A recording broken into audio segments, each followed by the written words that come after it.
bipartisan DHS funding bill. And now, introducing your host, Randy Tobler.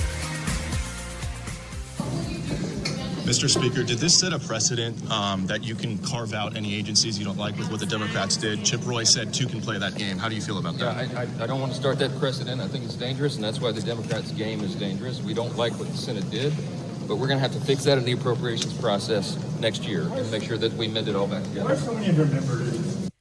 Good morning. It's Jennifer Bukowski filling in for Randy Tobler and Stephanie Bell. This morning, joined by John Marsh and producer Drake. And that was Speaker Mike Johnson. Finally, this stupid partial government shutdown is over.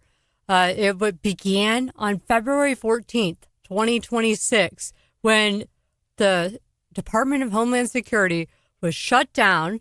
It stemmed from a partisan impasse over funding for DHS, particularly its immigration enforcement components, amid demands from Democrats for reforms and accountability following the high-profile incidents involving federal agents, such as the January 2026 killings of Alex Preddy and Renee Good in Minnesota. And what a time to have the stupid shutdown of the DHS. Well, we have so many things that they need to be focused on our home front, and the ICE agents already had funding, so the whole thing was seems ridiculous. so anticlimactic, didn't it? Yeah, it does. And it was a voice inevitable. Vote. Yeah. I remember how last fall they did another at that time, the longest shutdown. They're like, healthcare now, no funding. Have they even ran their mouth about we need to totally reform our health care before we pass our own budget? No. No. So ended up on the back burner, just sort of whatever happened to the discussion about health care. The whole thing with the voice vote and all the way it kind of wrapped up, like I said, it seemed really anticlimactic. And it just shows you that the left is full of it, right? Yeah, this could have happened a long time ago. Certainly. So the people that have been off work this whole time, they'll get a big check, and they weren't doing their day-to-day tasks, which wasn't good for our country. Anyhow, the other big three stories, the Iran blockade has driven gas prices higher. They're going to hopefully be negotiating with this. We have the ceasefire is expiring, but yeah, so the 60-day war powers clock, whether that is out or not, was a subject of debate yesterday with Hegseth on the Hill. He did a terrific job. We will have clips of that later in the show. And the other big story that they're talking about on all the papers everywhere is something that we've addressed here this week in detail with some experts. It is the Calais case, where the Supreme Court struck down racial gerrymandering. It's a big win for fair maps and colorblind justice. We're going to be joined today at 7:10 by Lieutenant Governor David Wassinger. At 8:10.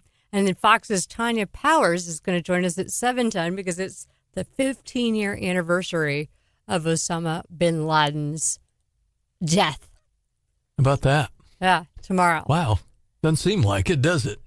15 years. Time flies. Tomorrow's my son's birthday, too. I didn't realize that those two things overlap.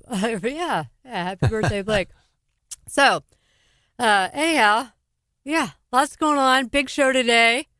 I'm here in this studio by myself, but I got John Marsh in his studio and Drake over there pushing all kinds of buttons. And so we will have a fun show today. That's right. You're doing double duty, no less. Double duty. Like, look at me, Randy and Stephanie. You should get twice the paycheck. Yeah, I think I am. Yeah, I think you are too. But, yeah, so Peter is going to be in for Gary later. So, yeah, I hope I don't get this bug that's going around. I'll tell you that. The Zimmer bug, I'm going to start calling it. Uh-oh. Yeah. Brian Hansen is back, but he doesn't sound like his voice is fully back. But he is in studio. I have laid eyes on him, so he will be there for Gary. He is on later. the mend, huh? Yeah. So he doesn't say his crotches. I'm here. Good morning. But he's here to his credit. And so where were you? Think about it. 15 years ago when we found out about Osama bin Laden dying. I Drake remember was I like in kindergarten or something. I remember it was like 11 something at night, and for some reason I was awake and went and turned, I think I turned on the TV and here's Obama walking up to the microphone and goes, "We got him." We got him. And wasn't it at the correspondence dinner when everything was unfolding and he had to like play it cool and he went to the dinner? And meanwhile, he knew that the special forces were carrying this out, but they didn't want to tip anybody off. Yeah, so. That's right. It was. Yeah, so Tanya Powers at 7:10 is going to be joining us to talk about that.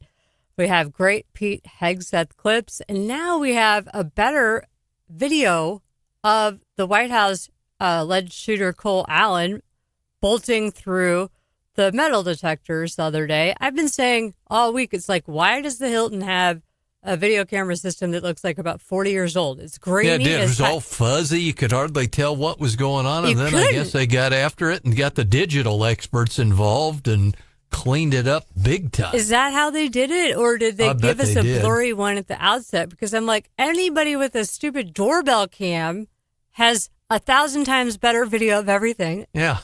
And the Hilton, Washington, D.C., that giant thing with over 1,000 rooms where they have these major events like the Federalist Society, Scalia dinner, which I've been to a couple of times there. They have the White House Correspondents' Dinner.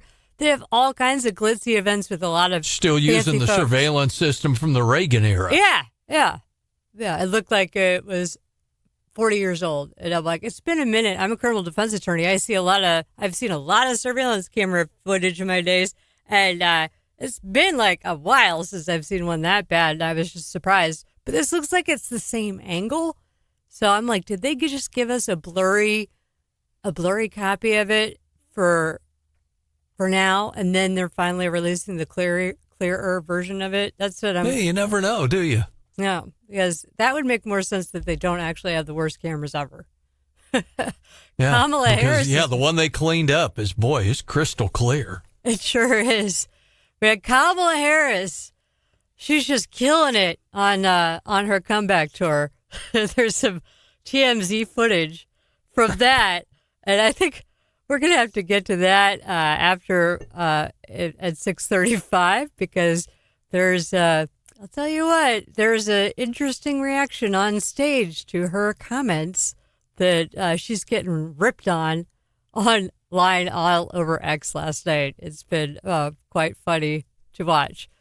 Anyways, gas prices going up, but I saw $3.99.9 for the first time this morning coming in, $4. But the market's record high again. Oh man, what's the deal? Like those two things don't seem to like go together, but apparently that's what's happening. And Nancy Guthrie, they're hitting a 3-month mark with her disappearance. Check this out. The 84-year-old grandmother was reported missing on February 1st. Now, 3 months later, and despite a massive search involving a ton of law enforcement officers and FBI resources, we still do not know where Nancy Guthrie is or who took her from her Tucson home in the middle of the night. But the Pima County Sheriff's Department insists the case is still an active investigation, with agents continuing to review thousands of hours of footage from numerous cameras in the area. Now, the reward for information is still unclaimed. The Guthrie family is offering $1 million for the recovery of their mother.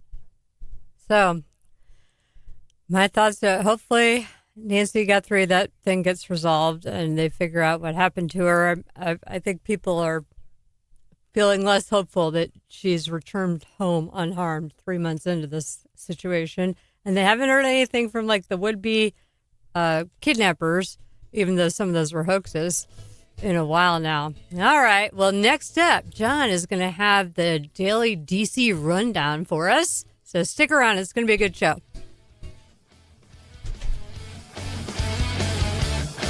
It's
And now, this is Jennifer Bukowski filling in. Good morning, Wake Up Missouri. And now here's John Marsh with our daily D.C. rundown.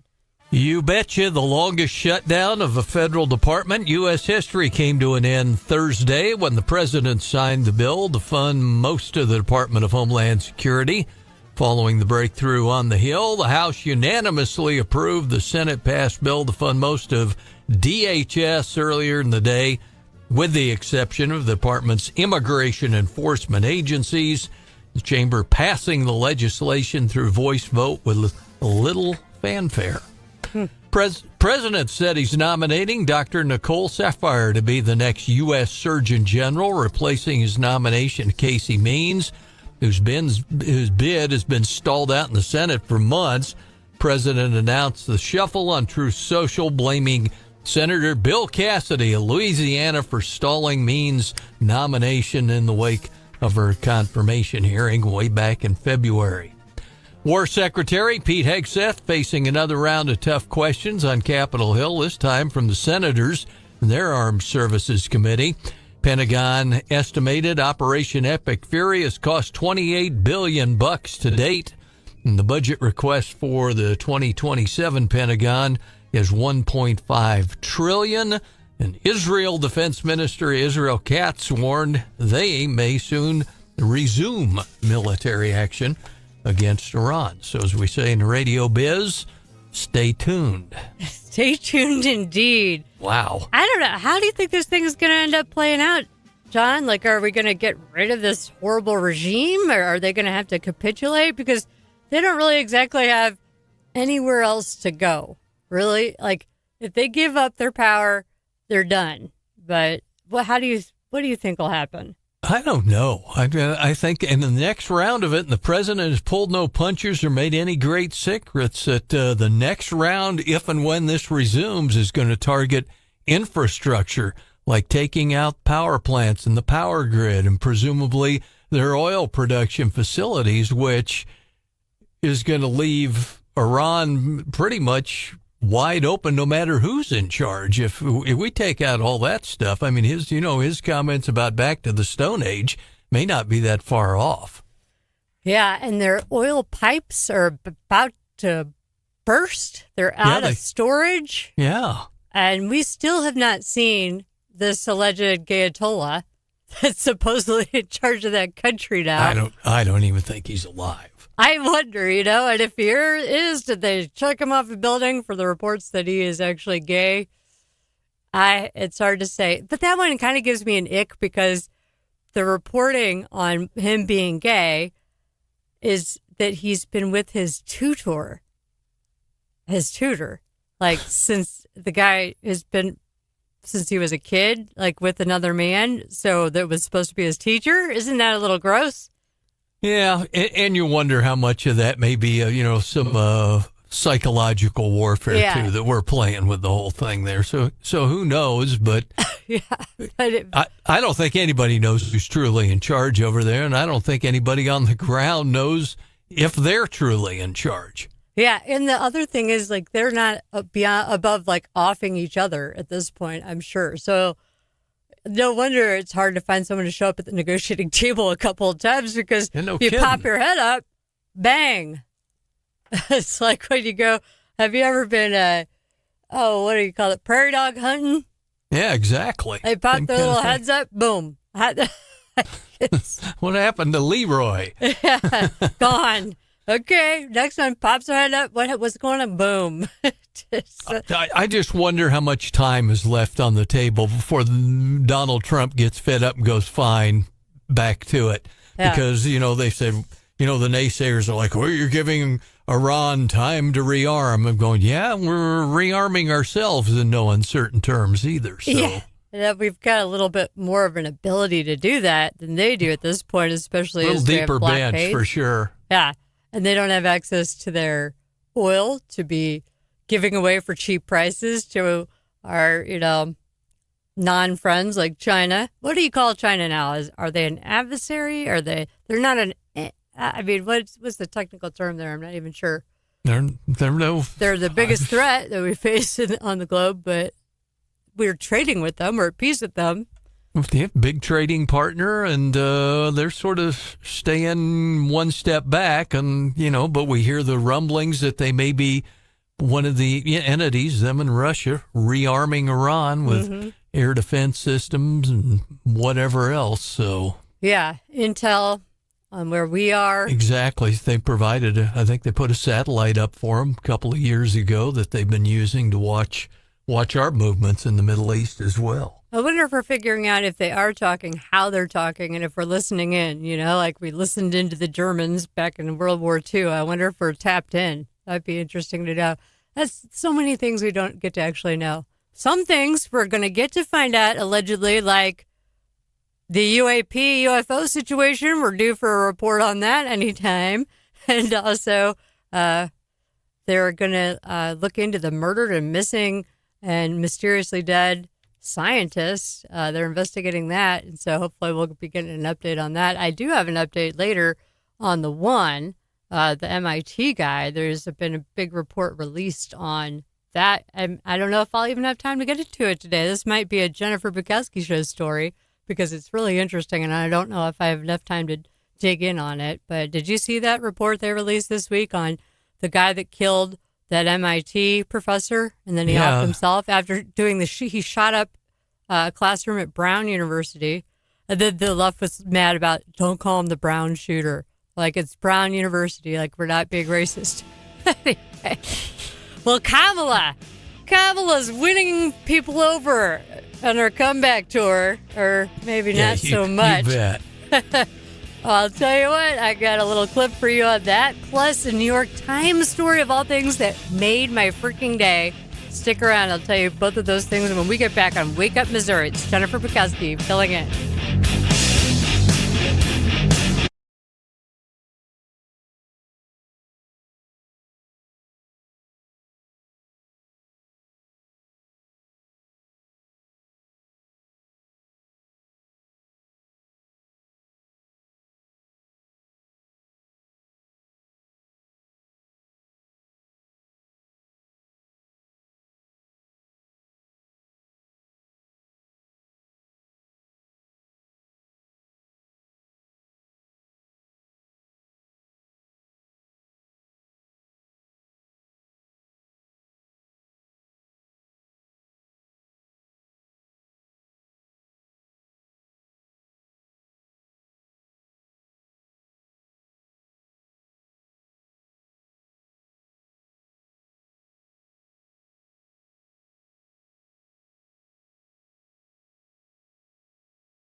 Wake Up Missouri. It's Jennifer Bukowski filling in. I'm here with John Marsh and producer Drake. And last night, Kamala Harris was on stage at the William O. Douglas Awards dinner, and just feet away from her were the musicians who were, playing as people went on and off the stage all night. One very large gentleman was so enraptured by her comments that you see this video of her speaking. I'll play a little of it for you. It's so risky for me to do this, actually, come to think of it, based on how this musician reacts. But here we go. I don't think so, because if you thought no king's rallies were a thing, people would take to the streets if they're trying to cancel The camera's panning over to a very large musician. It's a few feet away from her, completely fallen asleep. On stage. The man is on stage. 10 feet from Kamala Harris. He's totally asleep. It is good. You need to pull it up. It's funny. You do not see this. And she's going on, and I can't even keep He playing about it. dropped his saxophone. Yeah. Well, he was so mesmerized by, hypnotized, I guess would be the right word. Now, at a Trump rally, do you think that the things get quiet enough and monotonous enough that you'd be falling asleep while you're on stage? Maybe the brother was high. I don't know. I think she's boring. I think that's the problem, too. Like, she's not keeping it lively. She's not doing... that's... As a politician, part of your job is to, connect with your audience, and she has been awful at that. So I am all for her comeback tour. Let's beat her butt again in 2028. Let's go. I would love for them to nominate her again. Oh, she needed more than 100 days. That's her problem. Yeah. Okay, that was the problem. She was You're working totally right. on a new campaign slogan, put the opponents to sleep. Yeah. I'll calm things way down. Do you have insomnia? Not anymore, America. Maybe it wasn't Kamala. maybe he was a big dude, the saxophone player. Maybe they comped him a meal and he was just kind of napping afterwards to be ready to go when they called the band to. You don't see that happening at Trump rallies. The crowd is hooting and hollering like it's too noisy, too lively, too exciting. Yeah, he was a little larger, though. But, yeah, that is a funny video that is making the rounds. TMZ got that one. TMZ really has caught my attention lately with them. They were spotting out during that DHS shutdown. They were going around let us know if you see one of these people. They were putting out videos of them in Vegas and all these places. I really enjoy them entering the fray a little bit because they have, such a great network of I don't know if you call them informants or what, but people at the airports and the hotels that tip them Stringers, off. Yeah, that could spot people for them across the country. And so if anyone is going to be able to nail these people, it's them. But speaking of this, is a Feel Good Friday. This story made me feel so good last night to read in the New York Times of all places what peak gerrymandering could look like now. Now, I am vice chair of the Missouri Republican Party and co-chair of the Republican National Lawyers Association. So this is my kind of jam. I'm also a red-blooded American woman on the right, and I just love seeing the New York Times melting down over the Supreme Court decision, and they are publishing graphics maps that make a very pretty red picture as well. Okay, so they are saying in this article, with the Supreme Court's decision striking down Louisiana's congressional map on Wednesday, a new era of gerrymandering may be about to begin.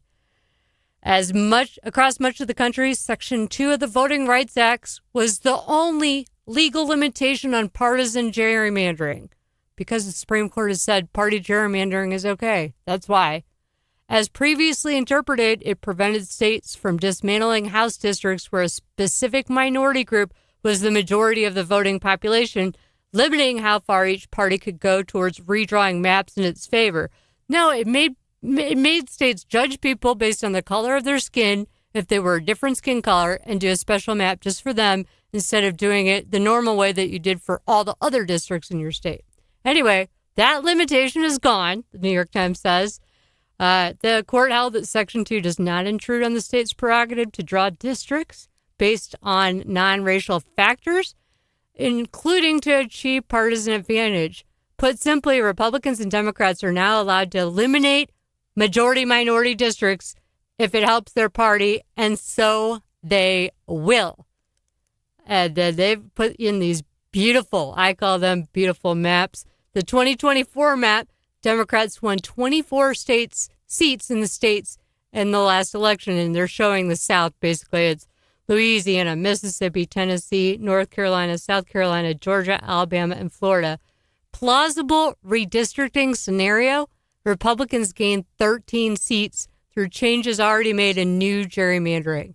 Not only that, but this I did not know. I did not know this, even though you've heard me, John, and Drake, like I've been talking about this all week, but this is something I had not seen yet.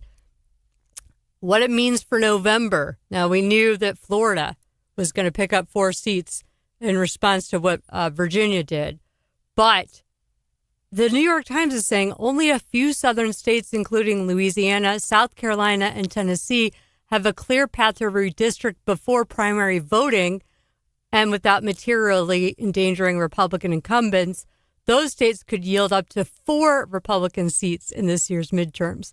So, like we had Texas kick it off, California responded, that kind of neutralized each other. Missouri, as long as things go our way, next month in the Supreme Court, go Mark Ellinger and Stephanie Bell, by the way, we'll get 1.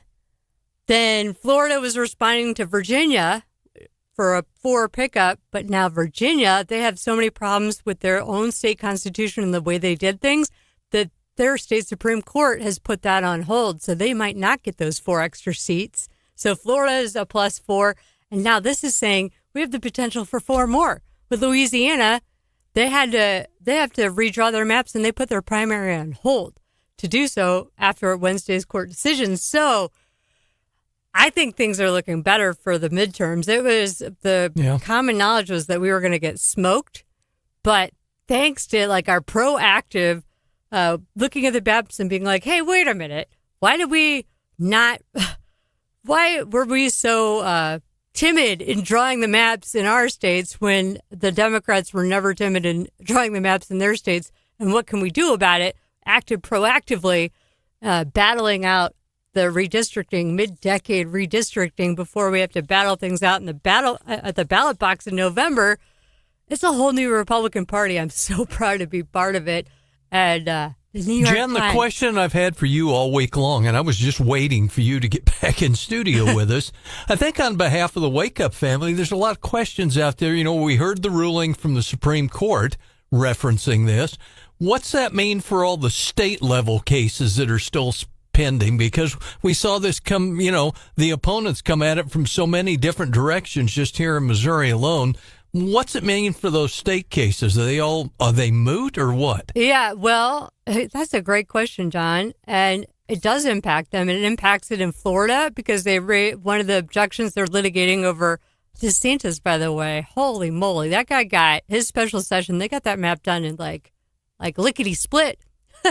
But there is litigation, and one of their claims is going away now, thanks to Calais, as well as in Missouri. So there's 3 cases. 2 of them have been consolidated that are getting argued, I think, on May 12th. I'd have to double check my calendar on that. But one of the claims in one of those cases is that what we did with our Missouri First map violated Section 2 of the Voting Rights Act because of the number of black people living in Kansas City.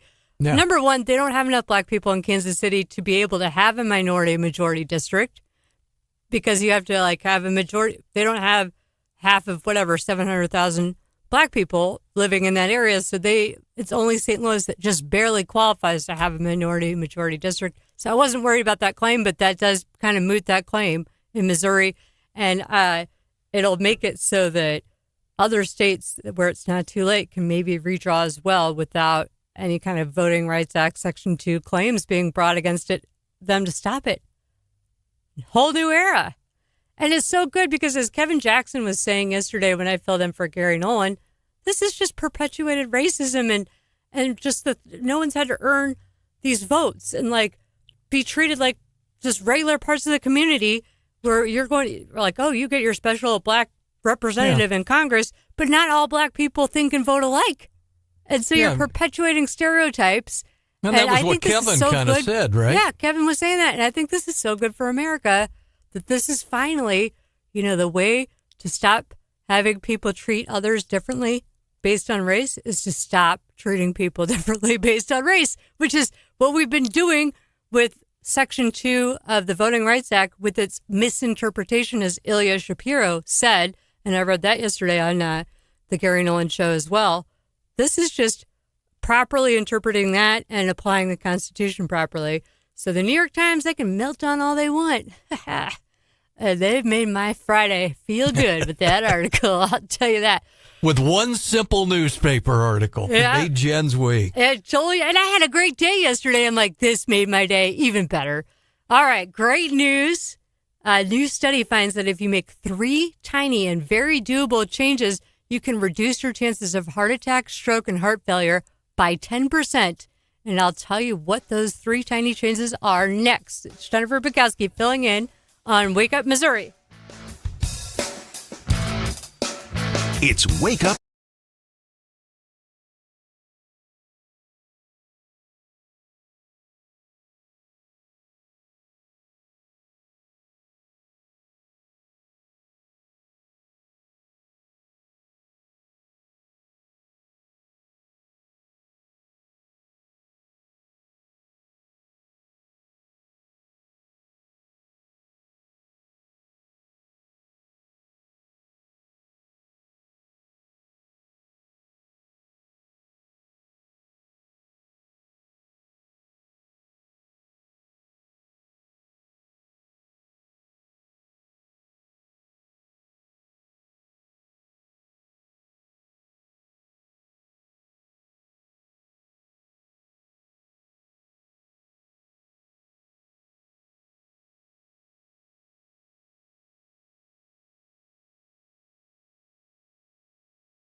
Welcome back to Wake Up Missouri. It's Jennifer Bukowski filling in.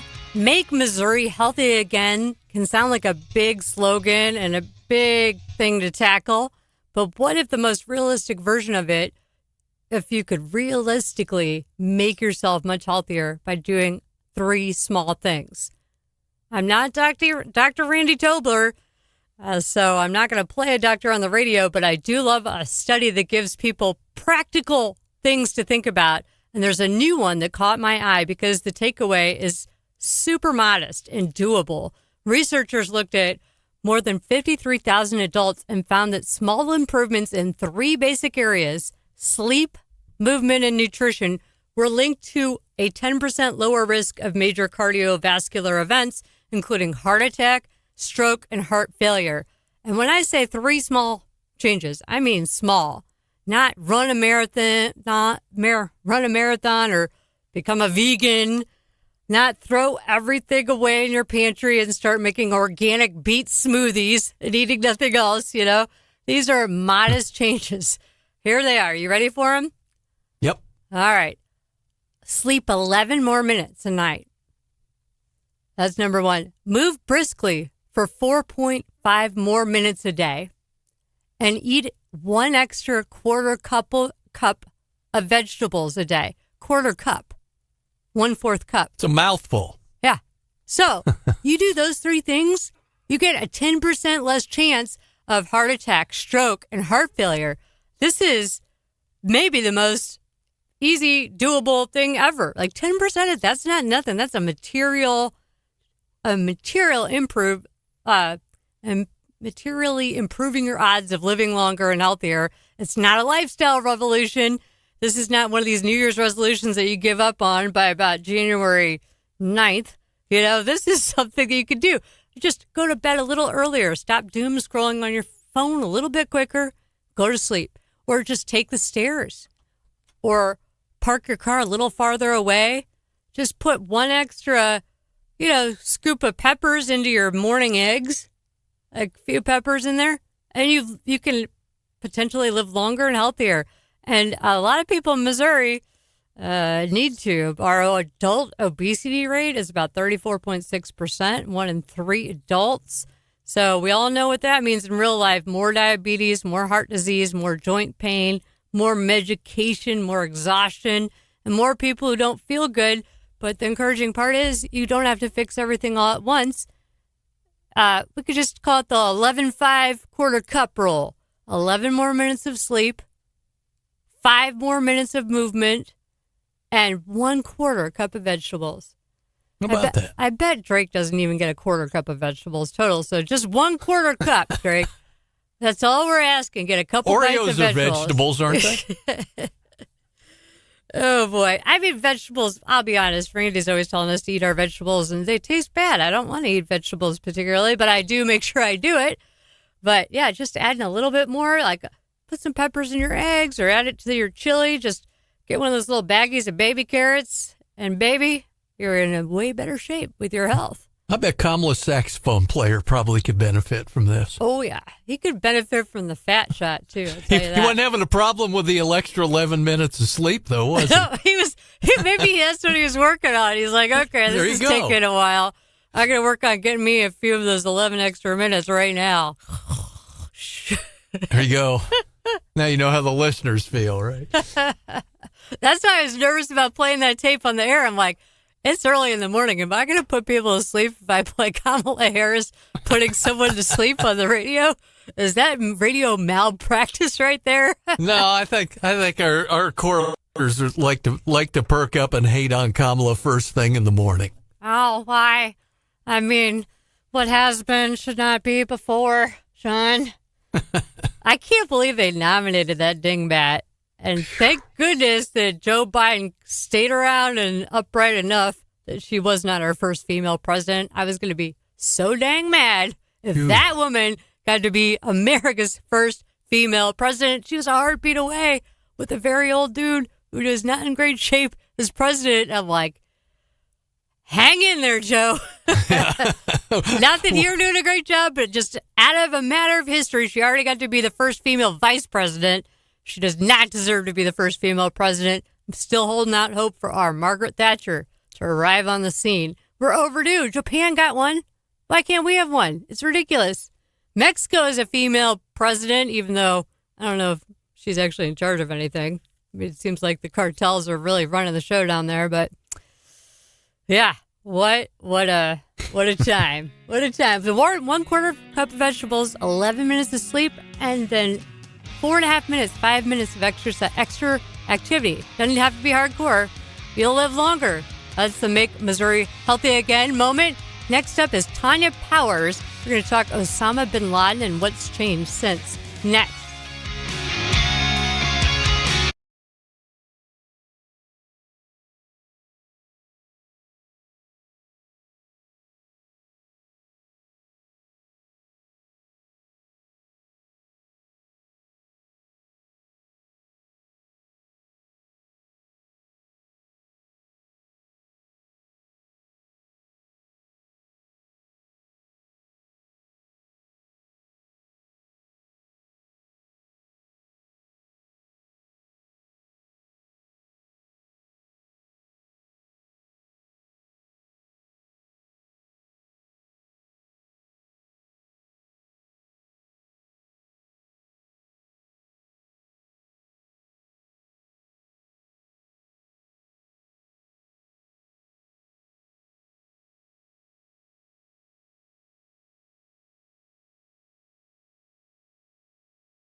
From the Zimmer Radio Network headquarters, It's always shocking when something like this happens. it's your morning addiction. The people that do the most, the people that make the biggest impact, they're the ones that they go after.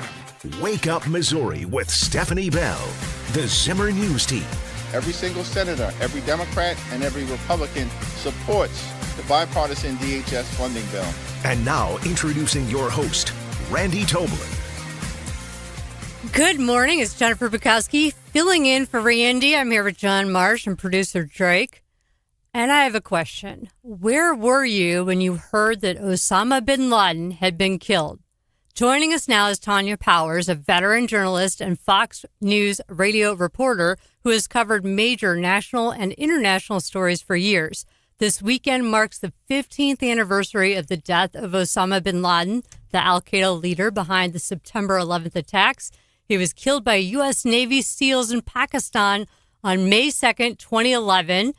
Tanya is joining us to take a look back at that moment and why it still matters today. Tanya, welcome to Wake Up Missouri. Hey, thanks for having me on.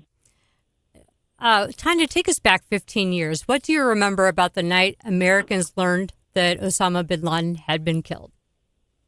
Well, this was one of those things that had started kind of leaking out on social media. I remember, there was some speculation on Twitter at the time that, there was something big going on, that there was a big announcement coming from the White House later, and people started to wonder, what could it be? There was all kinds of, back and forth on that. And then, of course, we learned that there was going to be an announcement, and that I believe, if I'm not mistaken, the time got pushed back for a little while, and everybody was kind of going, okay, what's happening? And then, of course, President Obama came out and announced that Osama bin Laden had been killed in Pakistan by the Navy SEALs that, undertook that mission. And it was one of those things that, I remember waking up my oldest daughter and making her come and watch the announcement on TV and go, you may not remember this, but one of these days this is going to be a big deal, for you to have seen.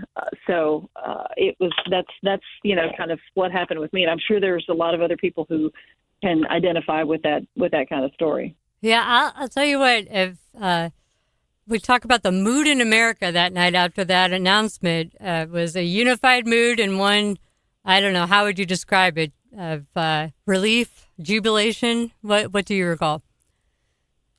Yeah, kind of like finally, they got him. I did not move to New York City until 13 years ago, almost 14 years ago. So I was here, long after that. But the stories that I've heard people tell me in my years of, covering events at the 9/11 Museum and, covering the commemoration ceremony not every year, but many years down at Ground Zero, and talking to, survivors and family members and all kinds of people.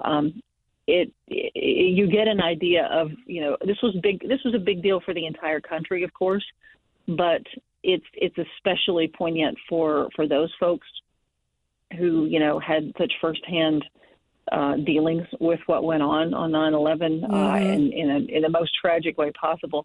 I was actually at the 9/11 Museum last night to hear a talk from Admiral William McRaven, who is the person who oversaw the 2011 Navy SEAL raid in Pakistan that killed Osama bin Laden. And he was talking about how they carried that out and the training for that. The detail that they had gotten down to as every little thing that they could learn about this, the compound, the whole 9 yards. There was a Netflix on that I watched. It was really fascinating. I forget the name off the top of my head, but it was a really great special on that. And Tanya, we're now in a kind of a different world. We have ISIS, Iran, Hamas. We have drones that are in the game now, cyber terrorism, open border concerns. How has the terror threat changed since 2011? As you mentioned, just some of those things, are stuff that, we would never have, they didn't have to deal with, in the days after, 9/11.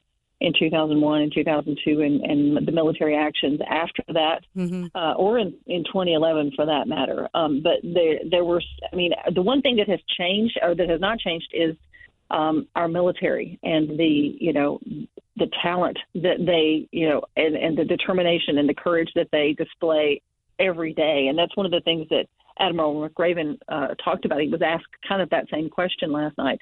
And he, talked about their dedication and their courage and the duty and the honor that they, still, have that's ingrained in the military to this day.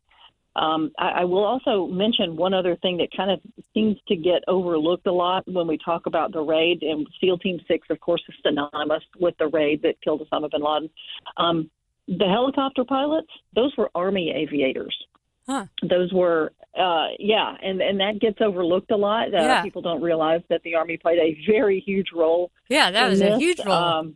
Yeah, especially Chief Warrant Officer 5, Doug England, who is the guy who led the air component for that raid. He's retired now, but these Army helicopter pilots and special operations folks were, played a huge role in that. Yeah, they're heroes as well. What cool insights from that talk. You're lucky to have seen it, and I know you have to run for another hit, so we really appreciate you spending some time with us on this topic on Wake Up Missouri today. Tanya Powers, Fox News. Thanks for having me on. Thanks for coming on. Well, John, what did you think of that? That was the one thing that's come to mind for me when I look back on the 15 years ago. Wow. The announcement by Obama that they got bin Laden and all was after that. It was the Navy SEAL whose pen name was Mark Owen, and he wrote the book No Easy Day. Huh. And it was almost precedent setting because I remember when I saw Obama and then the coverage after it, the whole operational security thing, that I thought they talked way too much about how it all went down. And when Mark Owen got into the legal battle and ended up, what did he end up owing the federal government for not getting the book pre-cleared? $6 or $7 million and all. It was one of those kind of deals for a lot of folks, and a lot of veterans out there is like, man, this is violating OPSEC, operational security, by a lot of the information they put out about it. It wasn't only the American public who got the word on it, but our potential enemies about how we do these kinds of things, potentially down the road. Just ask them in Venezuela. I remember feeling conflicted because my immediate reaction was USA, USA, but here I am, this hardcore criminal defense attorney.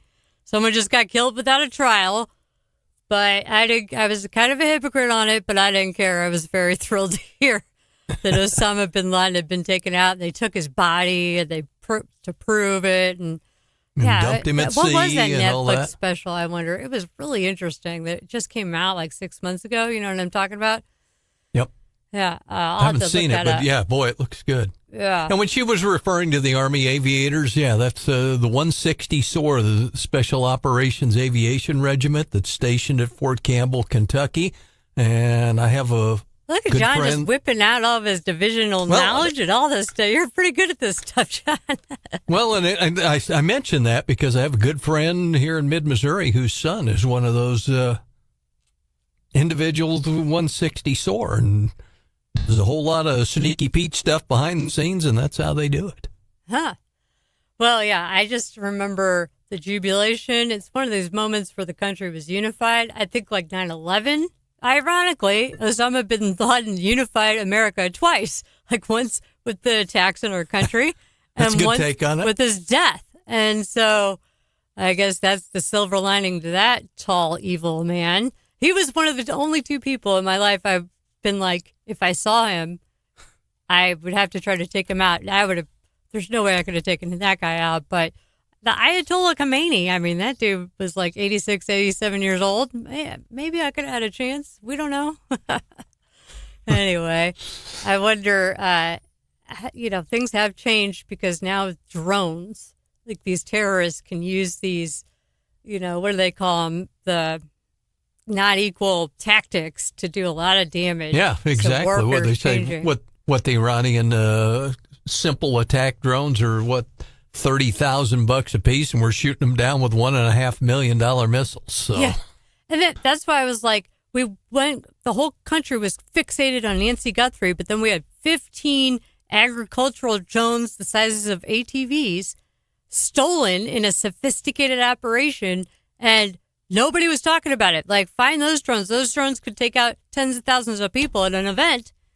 And people just didn't seem to be that, but luckily they did recover those drones this week. Because that was actually weird like, story. That was a very weird story. They knew where to go pick them up. They had bills of lading. They had a fake email address. They had the trucks and equipment to transport them. And the FBI was like, this is one of the most sophisticated thefts. But I don't think they found the people that did it.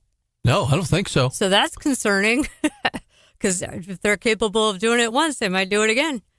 Anyhow, well, I got to tell you, I talked about this on Gary Nolan yesterday. I don't know if you guys talked about it here, but there is a salacious lawsuit filed by a former male J.P. Morgan employee that accused his former very attractive female supervisor of making him her sex slave and a whole lot of other details.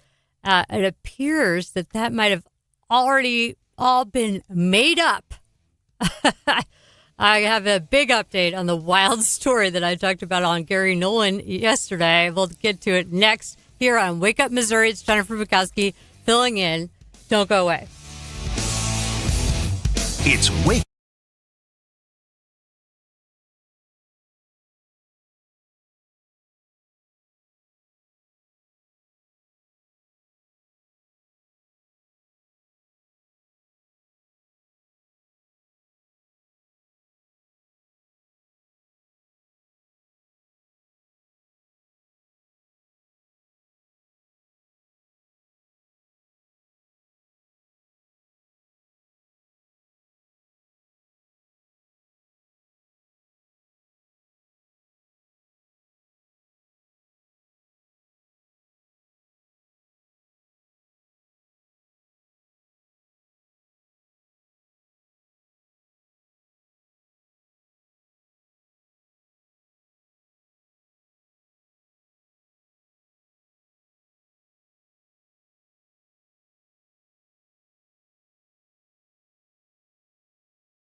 Wake Up Missouri, and it's Jennifer Bukowski filling in here with John Marsh and producer Drake. And I'll tell you what, there was a lawsuit filed that just broke the internet basically yesterday about this J.P. Morgan Indian guy that was accusing he acclaimed hot older female executive boss of making him her sex slave, drugging him, saying all kinds of appropriate things to him, all kinds of threats, drugging him with Rohypnol and Viagra, threatening to slash his bonus if he did not comply, doing things like, as he was crying, taking off his pants and doing something that, some guys could walk away from, but I guess this guy wasn't man enough to allegedly do so.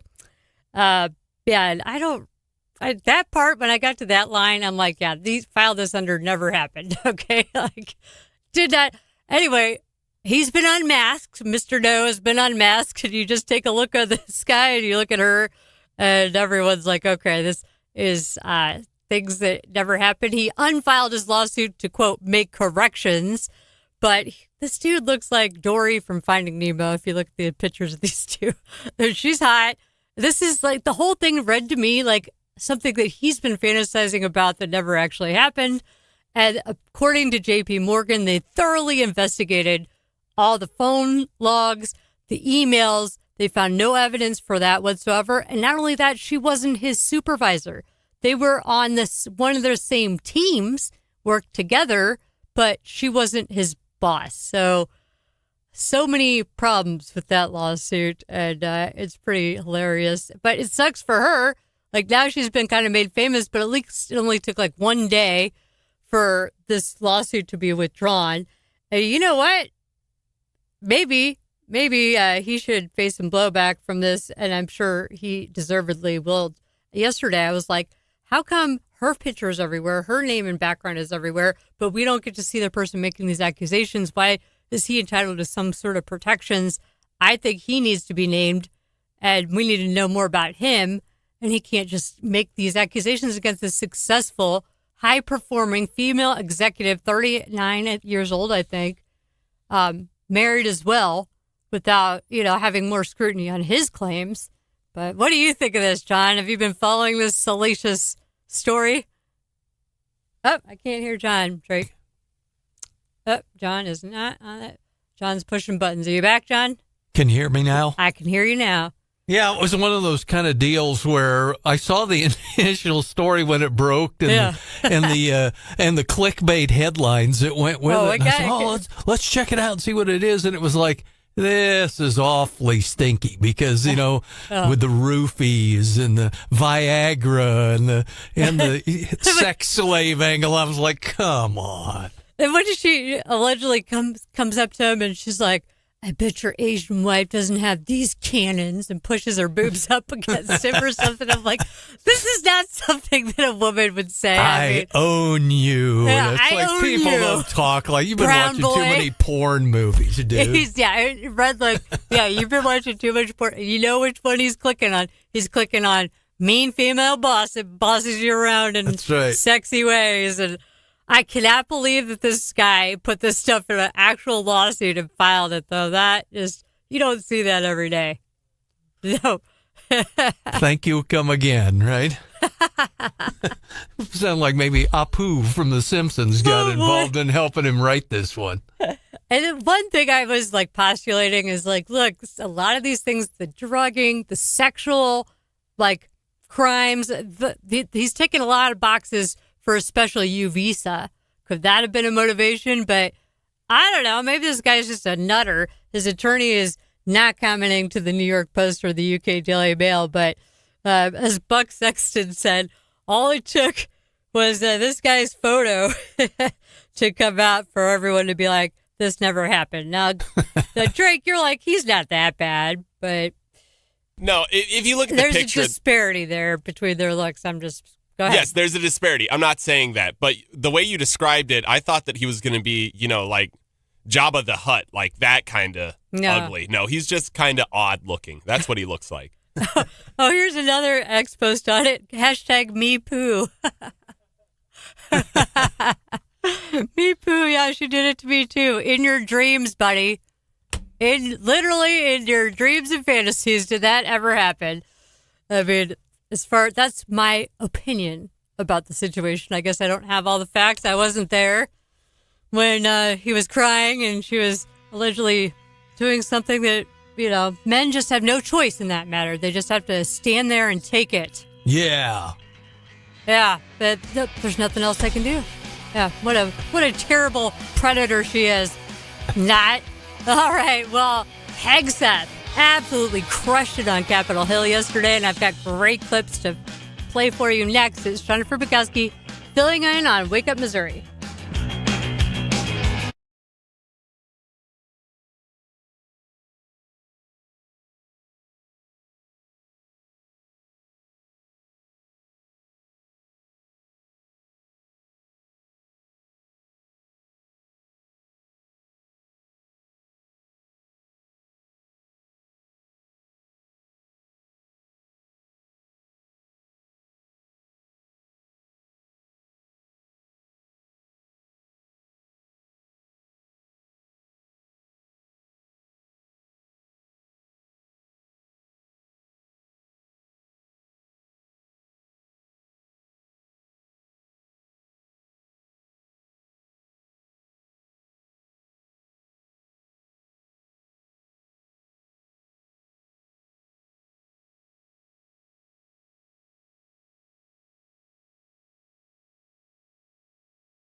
back to Wake Up Missouri. Well, we're getting some thoughts on the text line about that J.P. Morgan situation, John.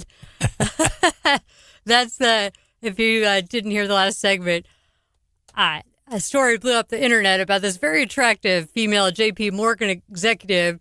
There was a lawsuit filed with some just salacious claims about how she made this guy her sex slave and called him brown boy and did all these things to him. And apparently that lawsuit has been withdrawn, and he's been identified as Charu Rana. And J.P. Morgan said they did a thorough investigation. There's no evidence of any of this happening whatsoever. So it's a sex hoax, I guess. Anyhow, one of the claims, though, was that she threatened to, like, call ICE on him or something. And you know what I'm thinking? If you're not an American citizen, you're not, like, maybe you don't deserve to have your immigration status be legal anymore. Maybe get the heck out. Goodbye. Bye. Go back to wherever. And maybe you shouldn't be here because being here is a privilege. Is he a citizen, or was he here on a green card, or do we know? We don't know, but the court filings, he's widely reported as Indian origin, and one of the accusations in it, which made me think, well, maybe he's going for a U visa, was that he was, they threatened to call, the immigration authorities on him as one, like, I'll cut your bonus if you don't take your pants off right now, mister. Then we're going to call Department of Homeland Security to get your immigration. So, like, if he's not here, then let's go. But Ben says, #believe men. Yeah. Lance says, we need to know female accusers as well. I'm sure it's funny, but you're saying he wasn't man enough, but we believe everything a woman says. I've never believed everything a woman says. I call them accusers, not victims off the bat. That's just because, as a criminal defense attorney, that's who they're not. I'm not going to give them victim status when we're disputing that there was a crime that took place. And so I think that thing was that whole believe all women thing was the most absurd, one of the more absurd things that we've had in our culture, isn't it? Like, okay, half the population just never lies. Everybody's got a mother, was born to a woman, knows women, and come on. Like, that was so implausible from jump that would be even a hashtag believe all women. Anybody saying that was revealing their own lack of intellect or, scrutiny or ability to, like, actually have any kind of common sense, in my opinion. What do you think, John? Oh, yeah. Well, the whole Me Too thing. I mean, how that all played out and how it played out in the media where guilty until proven innocent, right? Yeah. Yeah, it was. It was the opposite. You're supposed to be presumed innocent, have your due process. So anyway, and then who's this? Aaron saying, pretty sure those court filings contain scenes from Horrible Bosses. Oh, I did not know they had scenes like that in Horrible Bosses. Maybe he was watching too many old Bollywood movies or something that had the... I have Bollywood, BollywoodHub.com. Yeah, there you go. Bollywood Pornhub. Yeah. Anyhow, so Pete Hegseth was in Capitol Hill testifying before Congress for the first time since the Iran conflict war, whatever we're going to call it, broke out. And he was kind of owning the libs a little bit. He had a lot of different things to say. Here's his, where should I even start? I got so many good clips from this, but let's try this one. Here he is testifying and talking about the biggest adversary that we face at this point in the conflict with Iran. President Trump, unlike other presidents, has had the courage to ensure Iran never gets a nuclear weapon, and he's ironclad in that. We have the best negotiator in the world driving that deal. The biggest challenge, the biggest adversary we face at this point are the reckless, feckless, and defeatist words of congressional Democrats and some Republicans. I love that phrase. Let's just, who is your biggest adversary? Reckless and defeatist words are the reckless, feckless, and defeatist words of congressional Democrats and some Republicans 2 months in, I remind you, 2 months in to a conflict. Lest I remind you, and my generation understands how long we were in Iraq, how long we were in Afghanistan, how long we were in Vietnam. 2 months in on an existential fight for the safety of the American people, Iran cannot have a nuclear bomb. We are proud of this undertaking. I am proud that President Trump has had the courage to do it, and I look forward to sharing more about what our troops have accomplished.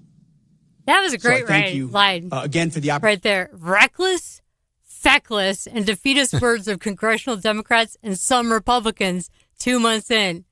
Does he have a point, John? What do you think?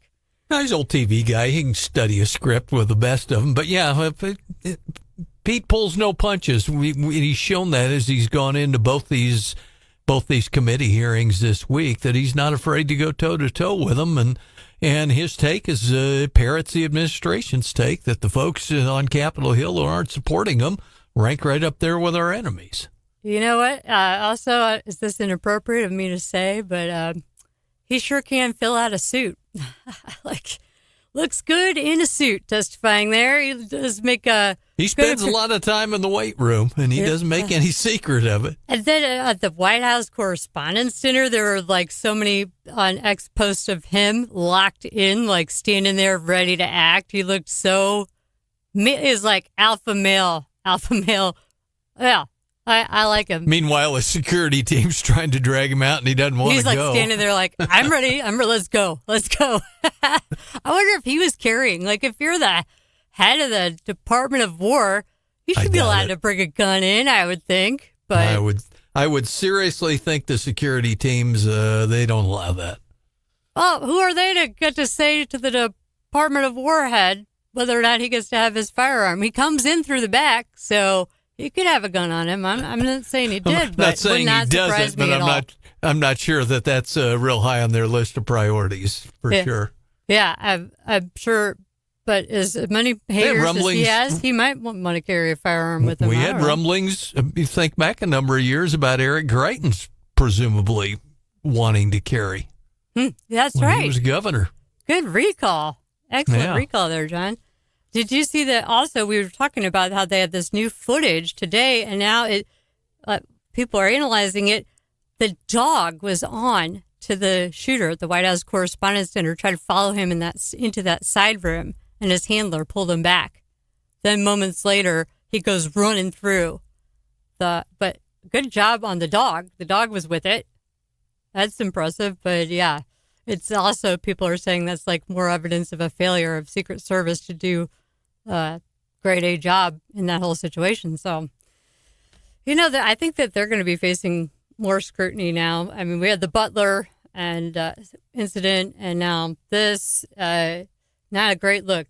They're just all chillaxed, taking down the metal detectors when that all They caught criticism after the first assassination attempt that they, they had the small female agent, and they said she shouldn't have been on the primary detail, not big enough to block, the president, like the 6-foot-something rest of the team and all. So, yeah, they've got some static. They did fix that problem, though. Did you see that White House Correspondents' Dinner?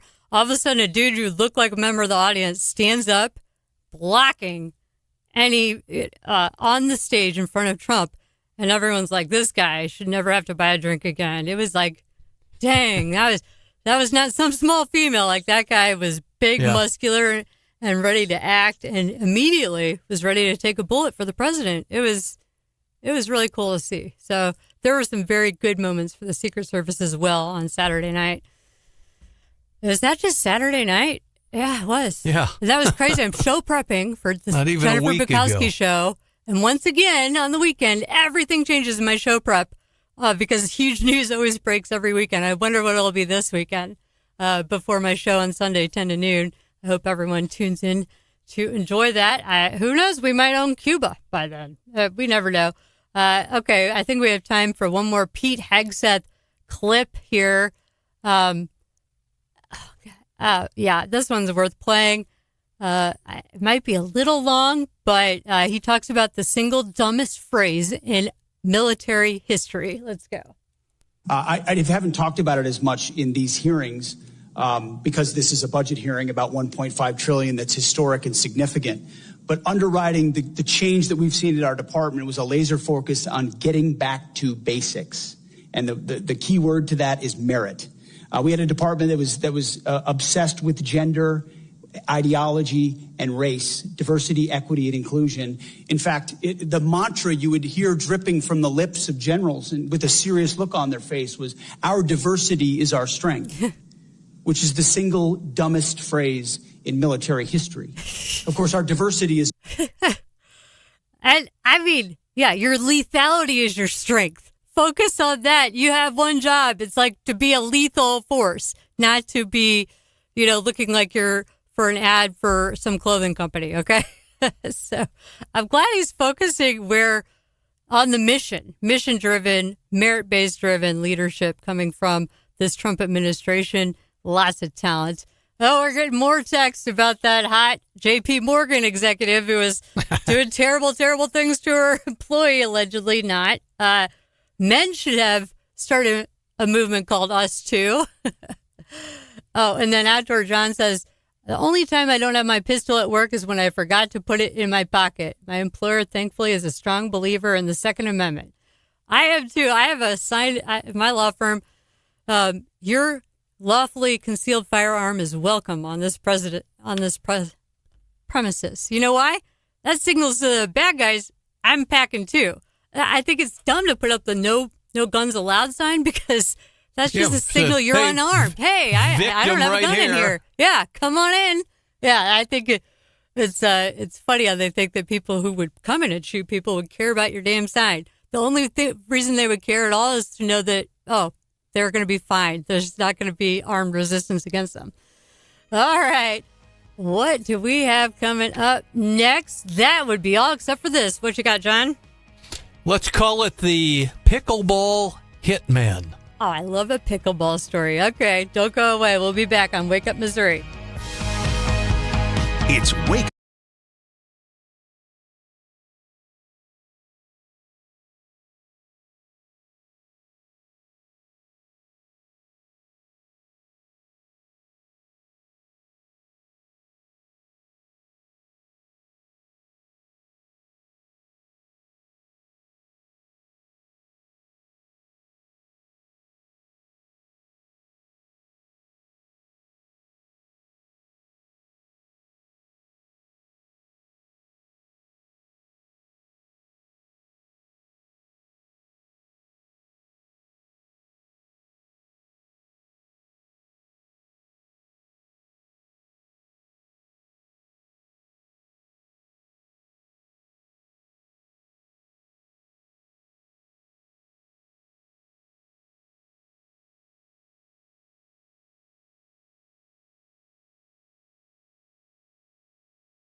except for this. Well, Jen, we've got an update on the Florida couple facing felony battery charges after a heated pickleball brawl. Yeah, what? Folks might remember deputies dispatched to the Spruce Creek Country Club in Port Orange, Florida, near Orlando after a country club. Yeah. 911 call described a fight on the court involving up to 20 people. 63-year-old Anthony Sapienza and his wife Julianne, 51, arrested after multiple people were hurt, including a 70-year-old man. Victims say the match got heated after Anthony accused his opponent of crossing into the kitchen, the restricted area of the court.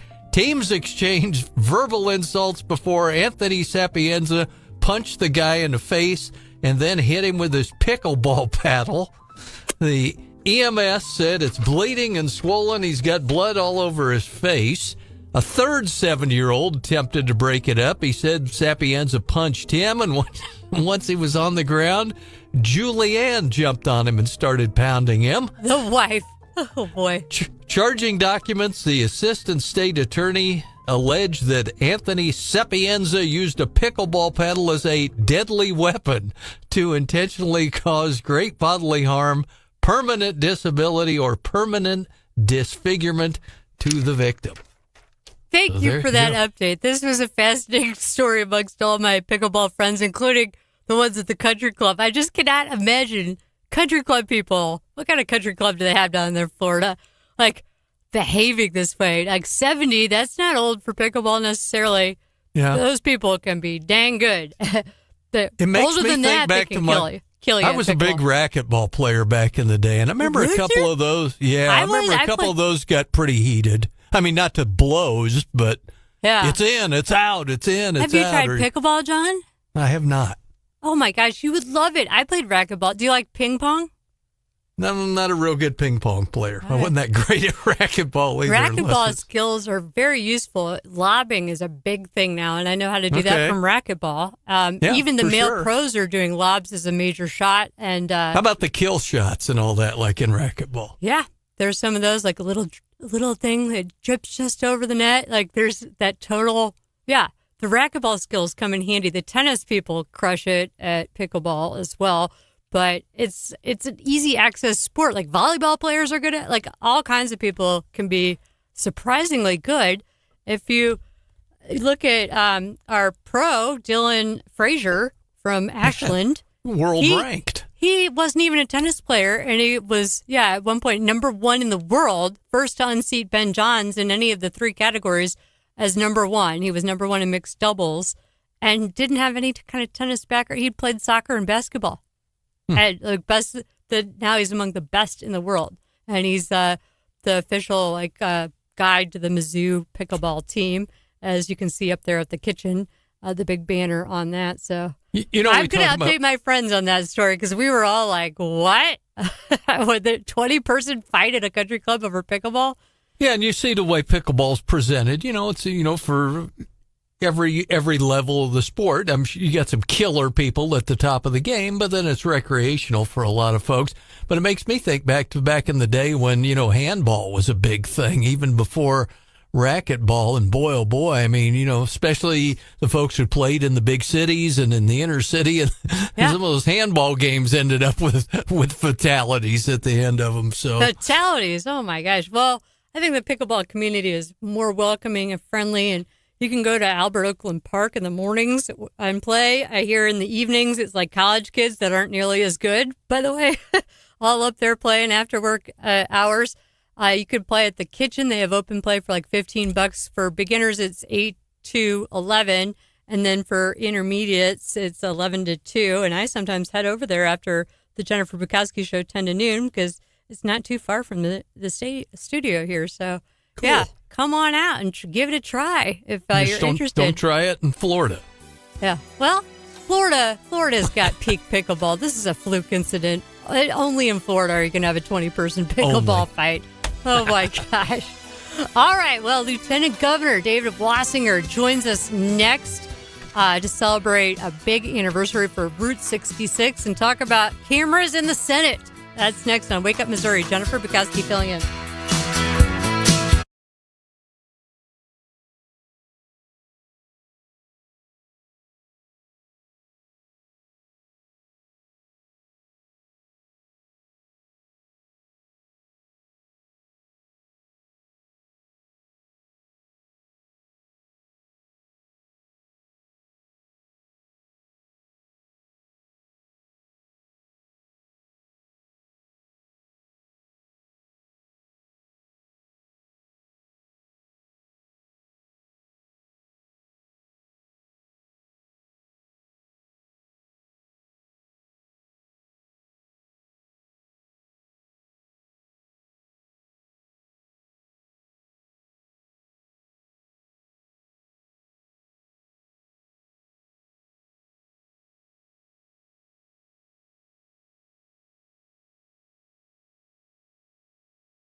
From the Zimmer Radio Network headquarters, It's always shocking when something like this happens. it's your morning addiction. The people that do the most, the people that make the biggest impact, they're the ones that they go after. Wake Up Missouri with Stephanie Bell, the Zimmer News Team. Every single senator, every Democrat, and every Republican supports the bipartisan DHS funding bill. And now introducing your host, Randy Tobler. Good morning. It's Jennifer Bukowski filling in for Randy and Stephanie, too, I guess. But John Marsh is maybe the Stephanie today. We got producer Drake and a great team. Joining me now, though, is Missouri's 49th Lieutenant Governor, David Wassinger. Lieutenant Governor Wassinger is a lifelong Missourian, born and raised in Hannibal, a graduate of Mizzou and Vanderbilt Law. And before taking office, he had a pretty big career as an attorney, standing up to powerful interests. As Lieutenant Governor, he presides over the Missouri Senate and works on statewide priorities, including tourism, veterans, seniors, Buy Missouri, civic education, and government transparency. And he's the one that steps in if something happens to our governor. Welcome to the show, Lieutenant Governor Wassinger. Hey, thank you, Jennifer. I appreciate it. It's a great Friday morning. I kind of like this weather. It's cool in the morning and it kind of warms up in the afternoon. I take my dogs for a walk and I wear a jacket in the morning. It warms up great. I just got back from Springfield, too. We had the Route 66 100th anniversary kickoff yesterday. We had a really, really good event yesterday afternoon. They had a big concert down at Missouri State's arena, and they had a lot of acts. Ozark Martin Daredevils. They had a lot of country acts. It was a really, really good function last night. Got in a little late last night, but we're doing good. It was a lot of fun. Yeah, I was going to ask you about that Route 66 thing because apparently we get some significant tourism dollars from it. Why does Route 66 still matter for Missouri? You know, it's an international phenomenon. So this will be probably the biggest tourist season in the history of Missouri for a few reasons.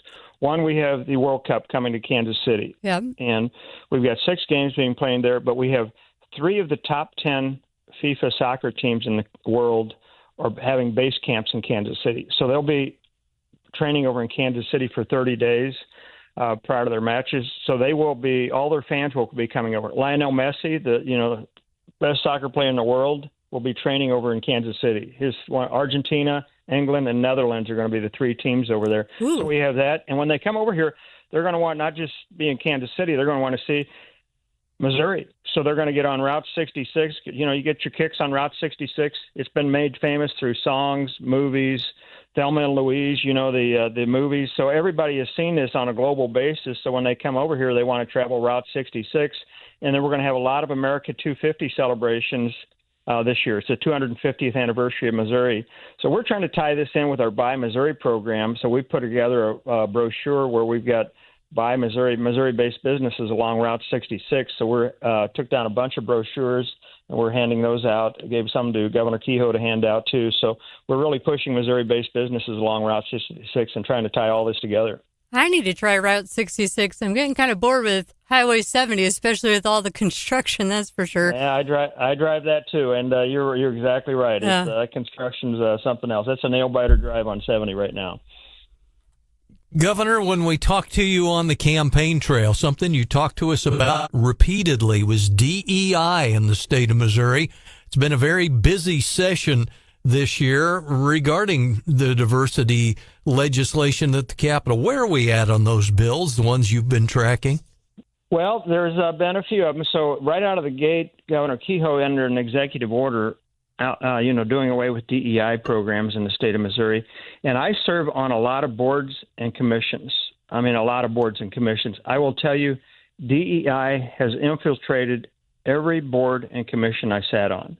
So when I sit on these boards and commissions, we have made a affirmative effort to purge every ounce of DEI that we can out of every board and commission that I sit on. And it really, really has permeated every board and commission. And Jennifer is an attorney. As soon as shortly after I got out of office, we authored a letter to the Missouri Supreme Court. They mandate DEI training by lawyers in Missouri. It drives me crazy. So Andrew Bailey, who was the then Attorney General, Vivek Malik, who's a lawyer, Eric Schmidt, U.S.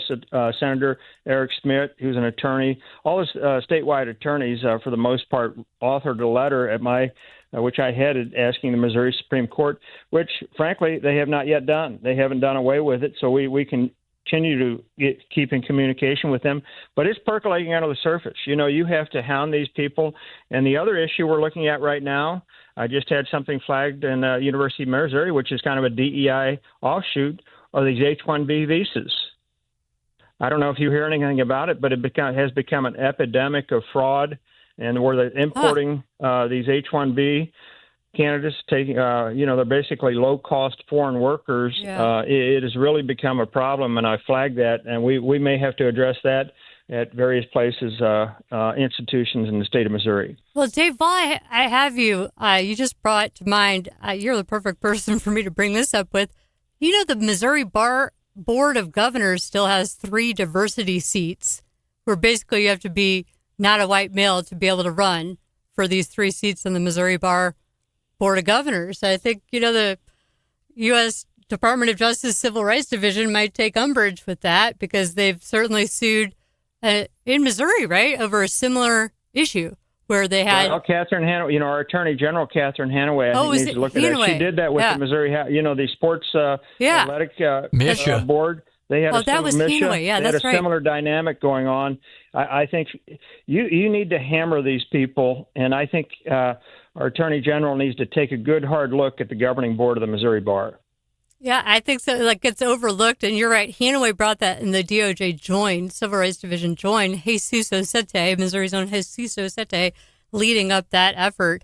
So I had another question about tourism for you, if you don't mind segueing back to that. Absolutely. What Missouri destinations are underrated right now? You're in charge of tourism, so you got the options on your mind. What would you say is underrated? Some people ask me, what is the kind of the biggest surprise since you served a lieutenant governor or ran a lieutenant governor? And I tell my kids this, and my mother's wrote in, the most surprising part about Missouri is how beautiful it is. I mean, you can travel the state, it gets more beautiful. The rolling hills of the Ozarks, you can go up to northeast Missouri, Mark Twain, the river town of Hannibal, where I'm from. I think the entire state of Missouri is underserved nationwide. I think we have the most beautiful state in the country, and I say that because I was traveling it all day yesterday. We have one of the most beautiful, underrepresented states in terms of tourism. We need to get the message out better. We just have an absolutely gorgeous state, whether it's the rolling hills of the Ozarks, the Lake of the Ozarks. We've got 2 urban areas, large urban areas, St. Louis and Kansas City, that have a lot of activity. So we just have a wonderful state, all of which I think is great to visit. Yeah, it's too bad that so many people only get to see Missouri from Highway 70 and nowhere else, because you're right. And if you're just joining us, this is Jennifer Bukowski filling in on Wake Up Missouri, and we're joined by Lieutenant Governor David Wassinger. Live streaming. Jennifer, if I could, what I will add. So go ahead. Yesterday I was in Springfield for the Route 66 kickoff. The Today Show was broadcasting live from Springfield, Missouri yesterday. I saw that. Al Roker was down there, right? They had an hour-long segment, and this is a really good hour-long segment, in which it was, frankly, a love letter to Springfield, Missouri. They came down. They obviously loved it. The weather gods were with us. It's absolutely gorgeous weather. It may not have been there gorgeous weather earlier in the week, but it was yesterday. So they had an hour-long segment on the Today Show, nationally televised. Johnny Marsh, the owner of Bass Pro, was interviewed. Uh-huh. Governor Kehoe was in. It was a very, very well done segment that shows highlights our great state. That's the best thing I've heard about NBC in years. Occasionally there's a one-offer. Even a blind squirrel can find a nut every now and then. They did a pretty good job with that. Savannah Guthrie used to be on KMIZ right here in Columbia, Missouri. I did not know that. Yeah, she's a Mizzou girl, so I she's did not made know it big that. time. And so I was thinking about that a lot. And her mom is obviously still missing. It's been 3 months now to the day that she went missing. I'll have to look. I'm going to look up her bio then. I had no idea she was a Mizzou pro. We've got the best journalism school in the country, so it's no great surprise. But absolutely, I'll have to go back and look at that. Well, the other thing I'm interested in this as well is that you've been pushing for is live streaming in the Missouri Senate. Why should the Missouri Senate be video live streamed? I'm a strong believer in transparency and accountability. We're one of only 2 states or 2 legislative bodies in the country that don't live stream their proceedings. So North Carolina is the only one. Even the Missouri House of Representatives on the other side of the Capitol live streams its proceeding. The Missouri Senate does not live stream. We brought that out on the floor last week They got some traction. They voted to table it by one vote. It was a 12-11 vote. Some of the senators weren't there. It came back. I think it's just a matter of time before it's live streamed, and we provide some. And part of it is, catering to the disabled. If you've got a committee hearing, if someone wants to be and they're disabled and unable to make it to the Capitol, they can sit in the confines of their home and watch what's taking place. Yeah, and we just don't have it. Again, we may be the most least transparent legislative body in the country. It's interesting you bring that up because 54-year-old Ben Sasse, a former Nebraska senator, is dying of pancreatic cancer, stage 4. And he gave an interview, just really amazing interview. But one of the things he brought up is that maybe cameras are part of the problem because everyone's trying to get a soundbite for TV instead of taking their job seriously and being the deliberative body that the founders first imagined. Well, how would you respond to that point? Well, the Missouri Senate has the worst of all worlds. So here's the way the Missouri Senate works. They have cameras in the Senate body that are videoing the proceedings, but they only allow the senator that's being videoed to get that video. So what they do, if they're looking good, they'll request that video, whether they're looking good, as you said, kind of showboating. They'll put that on YouTube, put that on social media. Mm-hmm. So, the general public, when they're not looking so good, and they're not there, is unable to get that. So it's the worst of all worlds. So they video the proceedings. Only the senator being videoed is allowed to request the video. The general public cannot get video. So if they're looking good, they will capture that video, throw it on the internet. If they're not looking so good, the general public who may have been in a gallery or otherwise want to see it, they're prohibited from getting it. Great countervailing point. We can see why you were such a successful lawyer before you became lieutenant governor. David Wassinger, thank you so much for joining us this morning on Wake Up Missouri. Oh, thank you for having me, Jennifer. Enjoy the weekend, and it's a pretty day out, so enjoy the great weather in Missouri. We will. All right, next up, we got the Morning Bell. John's going to give you an update, so don't go away. It's Jennifer Bukowski filling in on Wake Up Missouri. It's Wake Up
Welcome back, and it's time for your morning bell from John Marsh. Yep, U.S. stocks soared to records yesterday, closing out the best month since 2020 as strong earnings outweighed concerns about the oil prices. S&P 500 rose 1% to break above 7,200 for the first time. Dow added 1.6%, and the NASDAQ climbed almost 1% as well. Wall Street's April rebound looked like the month with the scoreboard. Looks more like 2020 than 2026. S&P 500 surged over 10%, best showing since November of 2020. Fast rising gas prices, though, lifting the Federal Reserve's preferred inflation gauge to 3.5%, the highest rate in almost 3 years. Annual rate of inflation, which jumped from 2.8% in February, now running at its fastest pace since May 2023. Gas prices up at record rates. I saw, as I said, $3.99.9 driving in this morning here in mid-Mo.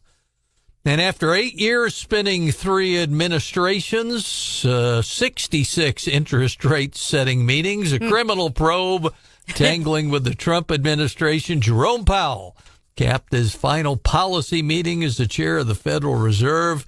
He'll stay on the Fed's rate setting committee, serving out his term as governor on that one. But he about gone. That Trump's so sad about that. You know, he just loves that Jerome Powell. Trump does not. I have to make a correction, John. I said last segment that Savannah Guthrie went to Mizzou and worked at KMIZ. She did work at KMIZ as a reporter, but she actually got her BA at the University of Arizona. And then, I did not know this about her, she went to law school at Georgetown and graduated in 2002. So I did not know she was an attorney. She's not cool enough to be a Mizzou grad from the J school, though, like my mom. But there you go. Yeah. But she was here in Columbia, got her start there. I ran into her in the bathroom. It was a small bathroom by this on the main floor of the 2016 Republican National Convention. I'm like, oh, you did a great job moderating the debate. And she's like, I didn't monitor the debate. I do the Today Show, but I'll take the compliment anyway. I'm like, sorry. And I posted that on Facebook. I'm like, sorry, Samantha. And they're like, it's Savannah. So obviously I'm not a Today Show viewer, but I still feel bad for her mom in that whole situation. Also, we didn't mention since the 6 o'clock hour that finally the dang DHS partial government shutdown is over, mostly. So the longest one ever. Yeah. Thanks, Democrats. What was that for again? What exactly? The last one they did was like, we can't pass this budget of Biden's because of healthcare. We need to solve healthcare now. They like shut everything down for no reason. And then they haven't complained about we need to have a solution to healthcare since then. It's just all stunting and staging. And I think it's all Chuck Schumer. He's afraid. He is terrified of AOC. He's a big part of it. What a selfish senator that dude is. Anyway. Hakeem Jeffries right there with him. Yep. And both of them were like whining and crying after the Supreme Court's holding in Calais on redistricting. I played those 2 back-to-back clips yesterday. They're on the back foot. And anytime they're both that upset, saying it's Jim Crow all over again, all this stuff. That's right. Somebody must be doing something We're right winning. if they're that upset. That means the red team has got scored big. So happy Friday, right? All right. Next up, we have to go over our winners and losers because it's Friday here on Wake Up Missouri. Jennifer Bukowski filling in. Don't go away.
Welcome back to Wake Up Missouri, and it's that time of week again for us to go over our winners and our losers of the week. If you have thoughts on who won this week, who lost this week, who was the biggest loser ever, text us 573-874-9390. You can also call in, but in the meantime, everyone, did you all do your homework? You got your winners, and who wants to go first? I guess we'll go elder statesman John Marsh. You go, who you got? Well, let's see. I've got a big group of winners and I guess a loser. Okay. Packed meeting hall means one of two things in mid-Missouri these days. Folks that are upset about data centers or solar farms. About 100 folks in Cooper County showed up at a town hall this week to protest a planned solar farm at Pilot Grove. Private group coming in to put one in on private land. So hats off to them for at least getting up, showing up at the hearing at the town hall meeting and being heard. Now, let's see, the other loser at the Dickinson Zoo in Springfield in the freak softball-sized hailstorm, 21-year-old emu clobbered by one of the hailstones and it killed her. Oh, my gosh. And they had another bird there. Oh, the emu, yeah. Yeah, the emu, and had another bird that was injured. And Don Luzader reporting that a whole lot of folks in Springfield, several people, not only got hit by hailstones, but got involved in auto accidents and ended up in the ER. So, yeah, there you go. We'll call the hailstorm the big loser this week. You know, I've been in my basement multiple times in the last couple of weeks because the sirens keep going off. And then you look at the map. At one point, it's like, I live out near Pierpont. They're like, the most dangerous area is right there. Like there was like swirling air above where we were, but it didn't touch down. Apparently, yeah, it's been some wild weather. That's sort of our little mini tornado alleys. We watched the funnel clouds a couple times. The last couple times they came in on Highway 50, right about near Centertown, west of Jefferson City. And then they jump the Missouri River about every time, go right up skirting Hartsburg and Ashland, and like you said, eventually up right around where you're talking, Rockbridge State Park, Pierpont. Yeah, my husband and his brother bought a house right out of college, little house in Columbia, Missouri, and made one insurance payment on their homeowners, one insurance payment on a car. Tornado came, took the roof off the house, dumped it on the car, totaling both. Wow. That was like over 20 years ago. What year was the one in South Columbia tornado? Yeah, they were on the cover of the papers the next day, their house was. Yeah, that's right up the street from the radio station is where all that damage was. Yeah, well, luckily this time my roof is still on my house, even though apparently the air was swirling right above us. It didn't touch down, thank goodness. All right, we're joined by Brian Hauswirth now. He's got winners and losers to share with us. Go ahead, Brian. Oh, I got to turn on your... Sorry, this is when you get the amateurs in here. They don't always turn the mics on right away. There you go. Go ahead. Hey, there's no worries. You're doing a great job, Jennifer. Appreciate that. So I do have a loser. I'll get to that in just a moment, or multiple, but relate to a feature I'm doing next week. But just a couple of quick winners, and then at the end, I do want to make a point about that other story we talked about because I need to make as far as winners, number one, our emergency managers. You've touched on this, Jennifer, but in Boone County, Chris Kelly and his team, the National Weather Service, it has been and I'll have a story on this for Monday. It has been an incredibly active April. I think 5 different tornado warnings for Boone County within maybe like a 10-day period. I mean, you just don't see that normally. Cosmo and I did live coverage. We were on a couple of different nights on it. Thankfully, no one was seriously injured, so kudos to everybody for that. And also, I want to mention as well is a winner of the week, Columbia College. All the graduates are going to be in town. A lot of activities, a lot of hotels, restaurants will be packed. They'll have the Ivy Chain ceremony today at 3. You'll see a lot of activity there. Commencement exercises tomorrow. In my loser I'm working on a feature, Jennifer, for next week. It'll be a couple of days and probably going into the next week. But it's about scams that involve banks. And the amount, I talked to Ed Scavone over at Central Bank, and I talked to the folks down at Jefferson Bank and Jeff City, a couple of other bank professionals as well. the amount of fraud that's going on right now is off the charts. Specifically, they're targeting elderly people, and you'll find that out in my story. But just horrible that people would try to take advantage of people like this and pretend to be FBI agents. You won't believe the stuff they're doing. So that would be my loser of the week. And just stay safe if you're not sure. If something doesn't sound right, it probably isn't. Make sure you call the bank, not the number that they call you at. Look the phone number up yourself. But, Jennifer, that's what I have. All right, Brian, thank you. And do you want to talk about the parking garage situation now while we got you? Yeah. Has everybody gone on winners and losers? Not yet. Okay, we'll let them finish, and then I'll do that. Aye. All right, Drake, who you have?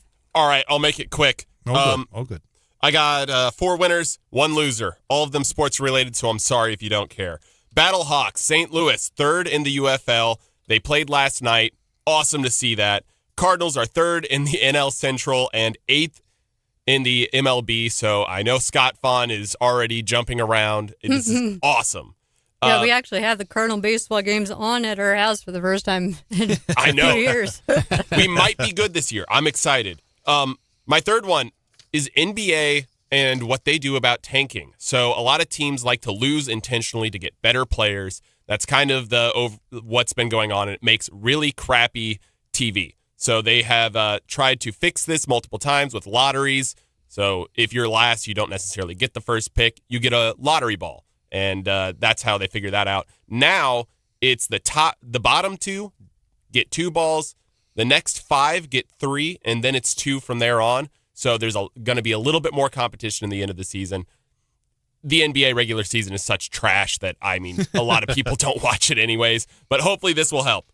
And then my last winner is the Chiefs. Now, everyone's talking about the cornerback and all the position players that we got, but we got a very good player, and that player is Garrett Nussmeier. Mm-hmm. He did not play well at LSU whenever he was there the past couple of years, but we got him. He was ranked. Why is it good if he didn't play well the last couple of years? Well, he was under Brian Kelly, which is a terrible coach, but he had a lot of potential coming out of high school. We have a stacked QB room with obviously Patrick Mahomes, one of the best quarterbacks in history. You have I forget the guy who was on the Bears. Anyways, he's really good. Justin Fields. Well, yeah, it's the show me state. He's going to have to show he's good. But I think he can. Okay, he was good. diagnosed during the physicals, during the combine, that he had some medical problems that could have You're not selling me on this guy, Drake. I'm sorry to say. Well, he was like the 5th best quarterback out of his QB class, which had a lot of pro quarterbacks now.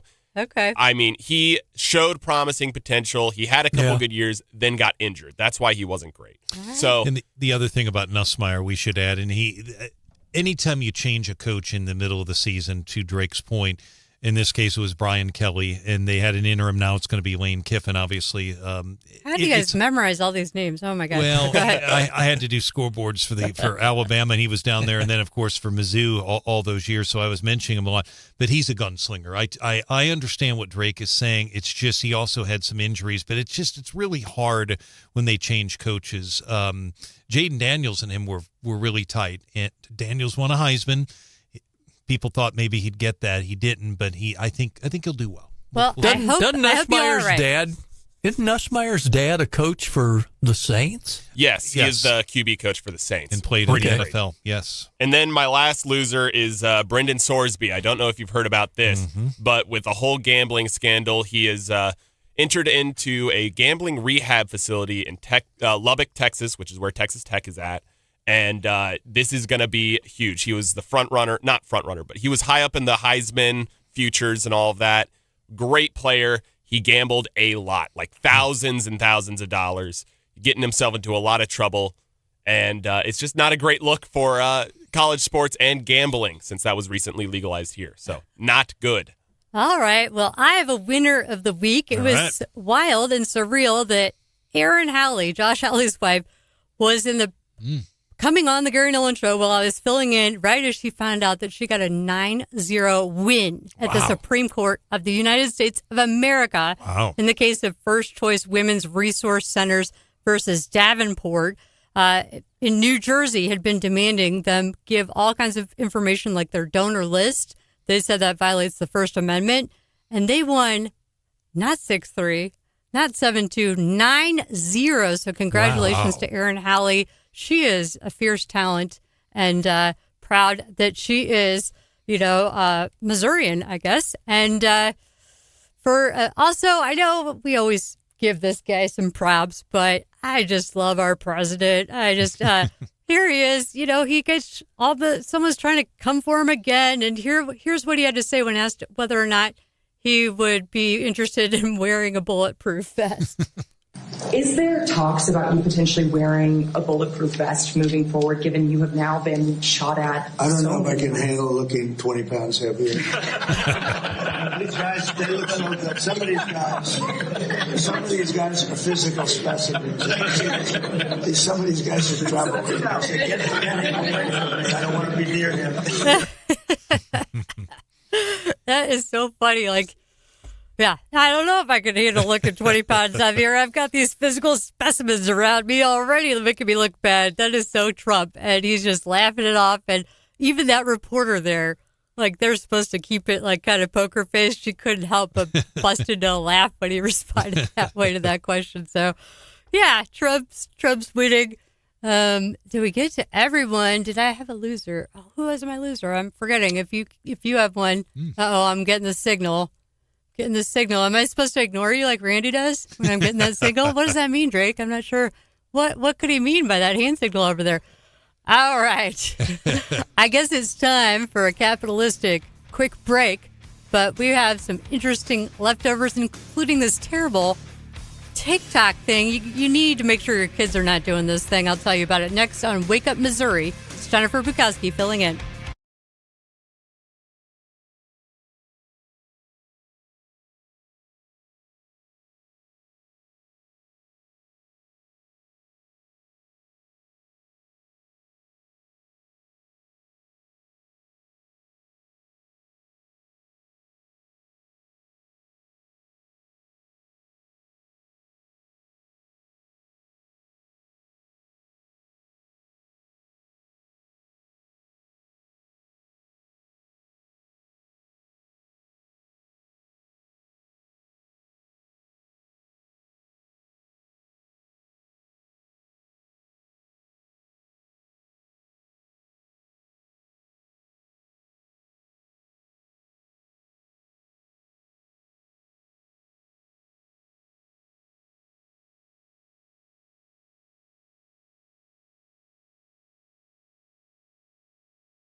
For the winners and losers of the week from favorite listener of mine, Sandy, Jen should be nominated. Yes. She's been helping out with both Wake Up Missouri and the Gary Nolan Show and doing it very well.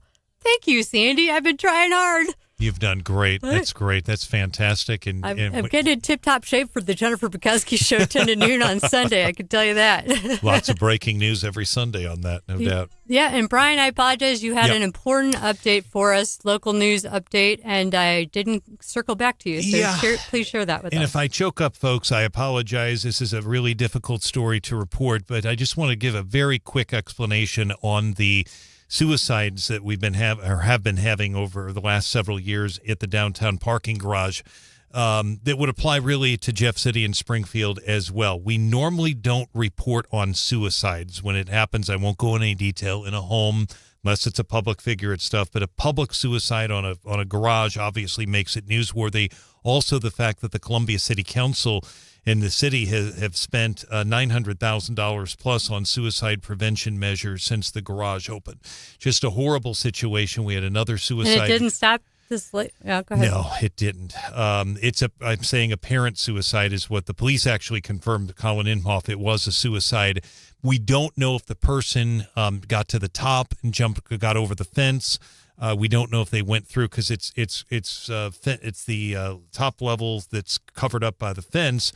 It's 5 through 8. The floors have window coverings, steel window coverings, if you will. But 4th floor down, you don't have those. I can tell you this, Jen. I was there. 4th floor. That's yes, that's not covered up. Why In fact, would you do that? Like that's not high. Yeah.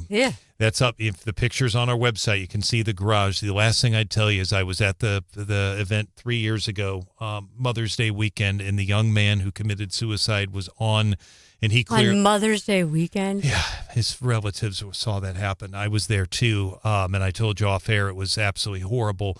But he got over the fence. That young man got over the fence, and the police did everything they could, the crisis negotiators, but they just, because of where he was on the ledge, they just were limited in what they can do. So our condolences, prayers with the family, but I just wanted to explain our policy. I haven't had anybody call on it, but I just, in case they have any thoughts on that. And then if people have any concerns, there's a number, a crisis and a suicide crisis lifeline, a hotline, if you will, 988. You can call or text that. But Jen, 988, call or text. It's not worth it, and it's definitely not worth. The last thing in your life is that ugly parking garage in Columbia, Missouri. That is awful. That is not. Yeah, that's not. Don't do that. That's terrible. Thank you, Jen. Yeah, thank you for coming on and sharing that with us. I can't believe we spent all that money on the fence. It did not do a darn thing. Well, speaking of, I don't know if I can segue directly into this, but I did want to mention this terrible TikTok. What a TikTok. It's just terrible TikTok stories all the time. But the latest thing the kids are doing is some sort of Benadryl challenge. And some of these kids are doing a lot of Benadryl and then filming themselves doing it. But some of them are dead because of it, at least one, and a bunch of hospitalizations. So make sure your kids are not participating in this Benadryl challenge because it has serious health risks. I know you're young and spry, but you can't take too much of a drug that can put you to sleep. That's a very dangerous thing to do. It doesn't take much Benadryl to knock you out either. Yeah, that's the thing. So you always have to wonder, is it worth it? Because I'm going to be so sleepy if I take this Benadryl for my sunburn or whatever, bug bites or whatever the thing is that's breaking out on you. So, yeah, you got to keep an eye on that situation, though, unfortunately. Any other leftovers, guys? Drake has is it going to be a sports thing again? No, it's not going to be sports. Wow, I thought you were going another direction with the TikTok thing because there's been a trend. It's been called the Scientology speed run. It's where a bunch of kids go and break into the Scientology buildings and run around and try and find as much stuff as possible before getting kicked out. Oh, and the highest level, where you find out that that's where Tom Cruise lives. You come from the volcanoes in another planet. And aliens and all that, yeah. Yeah, well, the groups have been getting bigger and bigger. The latest development is that they have the Scientology buildings took the handles off the doors, and now people are thinking that they're going to have to put them back on because fire hazards or something like that. But it's been a crazy story, Jen. I definitely recommend you look into it. All right. Well, that's a good topic for Jennifer Bukowski, 10 to noon on Saturday. Thanks, guys, for letting me sit in for Stephanie and or Randy today. It's been super fun. And have a great weekend, everyone. Bye.